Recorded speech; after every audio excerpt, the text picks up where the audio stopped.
चुन चुन के खास पेशकश हमारी, और अभी तो खैर चुन चुन करके नुकसान हो रहा है। पोर्टफोलियो में लोग कह रहे हैं कोई भी शेयर उठाइए सब तरफ लाल ही लाल निशान है। ये अलग बात है कि जिन लोगों ने थोड़ा 2-4 साल पहले लिए होंगे और होल्ड करके बैठे हुए हैं उनको ज़रूर हरा निशान देखने को मिल रहा होगा। तो आज इस दबाव में, इस पैनिक में भी क्या कहीं खरीदारी के मौके हैं, तो ये हम जानने की कोशिश करेंगे हमारे आज के खास मेहमान, हमारे आज के खास एक्सपर्ट शरद जी से। शरद जी, निश्चित रूप से काफ़ी मुश्किल काम होता है जब बाज़ार इतना दबाव में हो, ऐसे में कोई शेयर निकाल के लाना, क्योंकि कोई बड़ी बात नहीं है कि एक दिन कोई और नई खबर आ गई फिर बाज़ार नीचे आ सकता है।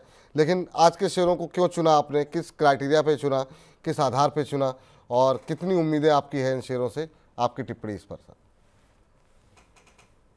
जी, तो देखिए, सबसे पहला स्टॉक है टीसीएस क्लोथिंग। तो टीसीएस क्लोथिंग को आप देखिए तो पिछले 6 सप्ताह से स्टॉक सस्टेन कर रहा है। 556 563 के बाद स्टॉक सस्टेन कर रहा है।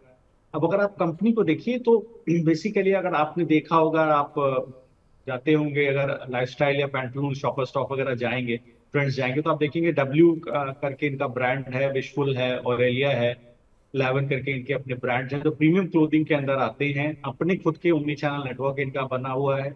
और कंपनी को अगर आप देखेंगे तो कंपनी को अगर देखेंगे तो ठीक ठाक मार्जिन कंपनी के क्लॉक हो रहे हैं।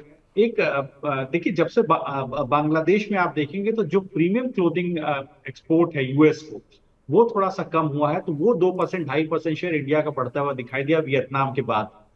तो उसका फायदा सीधे सीधे ट्रेंड है और इस तरह की कंपनीज को देखने को मिल रहा है। तो वहां पर देखिए, मुझे लगता है टीसीएस क्लोथिंग को भी उसका फायदा दिखाई देगा।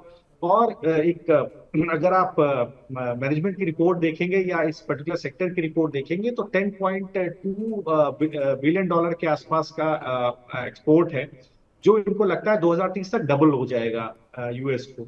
तो यहाँ पर एक बड़ी बाजार खुलते हुए दिखाई दे रही है। तो छोटे नजरिए में भी अगर आप देखें तो हो गया थोड़ा बड़ा एनालिसिस, लेकिन आप छोटे नजरिए में भी देखें तो टेक्निकली भी चार्ट के ऊपर स्टॉक सस्टेन करता हुआ दिख रहा है। एक अपवर्ड राइजिंग चैनल में स्टॉक चल रहा है करीब अप्रैल 2024 के बाद 350 रुपए से। अभी भी स्टॉक के अंदर स्ट्रेंथ गई नहीं है। तो धीरे धीरे 608 622 और हो सकता है ऊपर 670 तक के भाव को इस पे देखने को मिल सकते हैं। तो टीसीएस क्लोथिंग पर एक बेट ली जा सकती है बहुत क्लियरली। जैसे लास्ट शो में मैंने आपसे बोला था, जब मैंने आपसे देखिए जेएम फाइनेंशियल दिया था, वो चला 50% का रिटर्न बिल्कुल। आपको देखने को मिला वहां पर। उसी तरह से टीसीएस क्लोथिंग में आपको बोलूंगा बहुत स्ट्रिक्ट स्टॉप लॉस रखिएगा।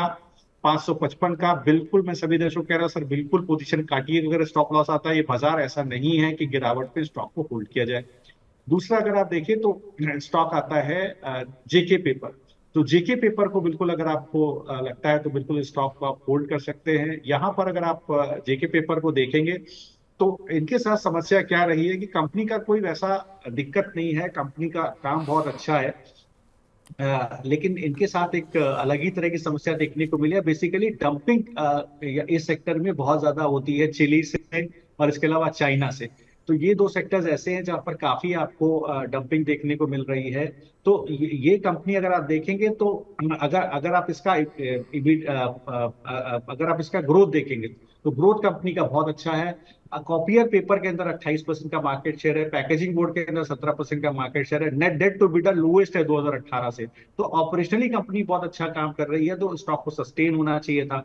पहले क्वार्टर में आप देखिए तो स्टॉक चला भी था, तो जुलाई में बाजार को लगता था रिटर्न अच्छा, रिजल्ट अच्छा आएगा, बहुत अच्छा नहीं आया। सिक्वेंशियली फ्लैट टॉप लाइन आया 1480 करोड़ का। आप देखिए तो पैकेजिंग बोर्ड के अंदर 2,91,000 मेट्रिक टन के आसपास की इसकी कैपेसिटी है। टोटल 7,61,000 मेट्रिक टन की कैपेसिटी है। समस्या जैसे मैंने आपसे बोला कि इंडोनेशिया से, बेसिकली एशियान कंट्री से लो लो रॉ मटेरियल कॉस्ट होती है, तो वहां से चाइना से डंपिंग हो रही है। ये जो इंडियन पेपर मैन्युफैक्चरिंग एसोसिएशन है, उसने एक एप्लीकेशन फाइल किया है एंटी डंपिंग इन्वेस्टिगेशन के लिए कि साहब, जो वर्जिन मल्टीलेयर पेपर बोर्ड के अंदर डंपिंग हो रही है चिली और चाइना वियतनाम वगैरह से, उसको रोका जाए। और बाजार भी मान करके चल रहा है कि हो सकता है रिजल्ट इस क्वार्टर के अच्छे हैं। तो करंट भाव 992 है। भाव अभी भी खरीदिए, 470 के पास खरीदिए, 444 का स्टॉप लॉस लगाइए 515 और 540 के टारगेट के लिए। अगर ये जोन तोड़ देता है, कहीं ये 515 के जोन को तोड़ देता है या 540 के जोन को तोड़ देता है, बात कीजिएगा, तो जी। ये 590 तक भी जा सकता है। तो बिल्कुल ये दो स्टॉक के ऊपर आप बिल्कुल नजर रख सकते हैं। चले, तो ये दो शेयर हैं जिन पर आपको नजरें रखें। जेके पेपर आपके टीवी स्क्रीन, आपके स्क्रीन पर है। 490 के आसपास खरीदिए, 515 540 तक के टारगेट, और उसके बाद 540 तोड़ता है तो 590 तक के टारगेट देखने को मिल सकते हैं।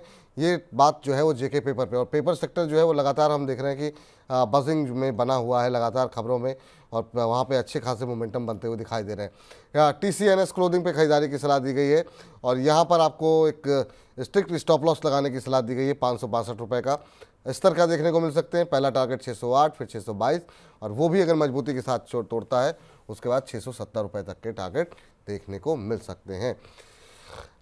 शरद सर, आज की चर्चा में आप जुड़े, काफ़ी महत्वपूर्ण दिन था, बहुत लोग घबराए हुए थे, और आपने जिस तरीके से ढांढस बंधाया हमारे दर्शकों का, बहुत बहुत शुक्रिया, बहुत बहुत धन्यवाद, और सही मार्गदर्शन किया आपने।